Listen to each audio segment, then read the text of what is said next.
The Tragic Life of Tien, a woman's suffering and her tearful choice. Hello, everyone. Today, let us delve into a heartbreaking story from a remote mountainous region. There lived a woman named Tien, an honest and sincere girl who worked tirelessly year-round, taking care of her family with pigs, chickens, and buffaloes.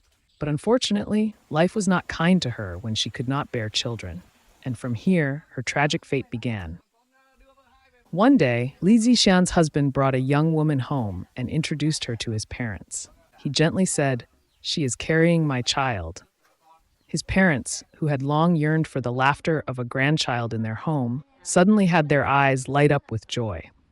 Without hesitation, they warmly held the young woman's hands and affectionately said, "Stay here. This is your home now, too." The atmosphere was filled with warmth, as if spring had arrived in their little house. The family had already made plans to drive Li Zishan out of the house. Driven out of her home, Tien wandered to a stream where she sat crying in humiliation. A young man fishing nearby noticed her, approached, and asked about her situation. Upon hearing her story, he took Tien to the village chief's house for help. The village chief tried to mediate with her husband, but in the end, Tien had to endure staying in the same house with her husband's second wife. Tien's life grew more and more miserable.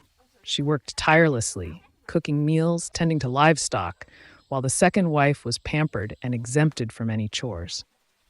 The breaking point came when Tien was forced to slaughter a goose to nourish the second wife, only to receive its feet and leftover bones as her share. Things worsened when the second wife secretly stole money and sold their buffalo. Tien discovered the theft and reported it to the family, but she was falsely accused and once again driven out of the house. With nowhere else to go, Tien quietly retreated to live in a cave. When the truth eventually came to light, her husband, filled with regret, went searching for her, begging her to return. But Tien's heart was already too shattered. She refused to return to the place that had trampled her dignity. In anger, her husband spat cruel words.